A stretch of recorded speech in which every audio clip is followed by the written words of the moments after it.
Personne ne te voit quand tu fais l'effort. Personne ne t'applaudit quand tu te lèves tôt. Personne ne remarque ta lutte intérieure, ni les sacrifices silencieux que tu fais chaque jour. Et pourtant, c'est là que tout se joue.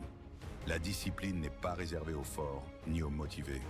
Elle appartient à ceux qui continuent, même fatigués, même seuls, uniquement pour Allah. Car ce ne sont pas les grandes actions qui transforment une vie, ce sont les petites œuvres constantes. Aujourd'hui, parlons de la discipline, celle qui construit la foi, façonne le caractère et transforme une vie ordinaire en une vie alignée. La discipline est une forme de foi en action. Elle ne signifie pas être parfait, mais rester constant, même quand le cœur est lourd et que l'âme est fatiguée. La discipline, c'est se lever pour le fajr alors que le sommeil te retient.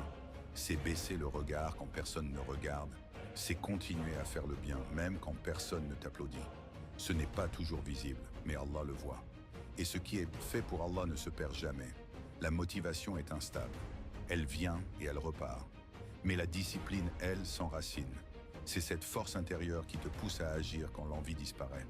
Le prophète, que la paix et le salut d'Allah soient sur lui, nous a enseigné que les œuvres les plus aimées d'Allah sont celles qui sont constantes, même si elles sont petites.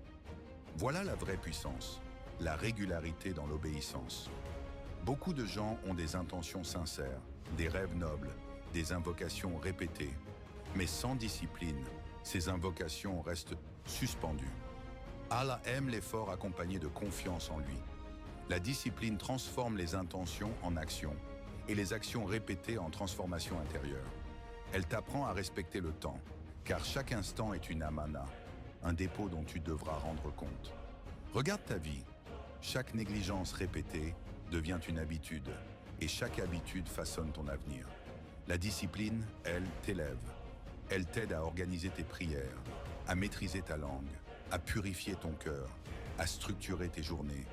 Elle ne t'enlève rien, elle te libère. Elle te libère des regrets, de la paresse, du désordre intérieur. Quand tu embrasses la discipline, ton regard change. Tu n'attends plus le moment parfait, car tu comprends que le moment parfait n'existe pas. Tu agis avec sincérité, tu avances avec patience, et tu fais confiance au plan d'Allah. Le succès n'est pas la richesse ou la reconnaissance. Le vrai succès, c'est d'être aligné avec ce pourquoi tu as été créé. Alors commence petit, mais sois constant. Même une prière faite à l'heure, même une page de Coran chaque jour, même un effort discret que seul Allah connaît. La discipline aujourd'hui devient ta tranquillité demain. Et par la permission d'Allah, celui qui reste constant ne reste jamais ordinaire.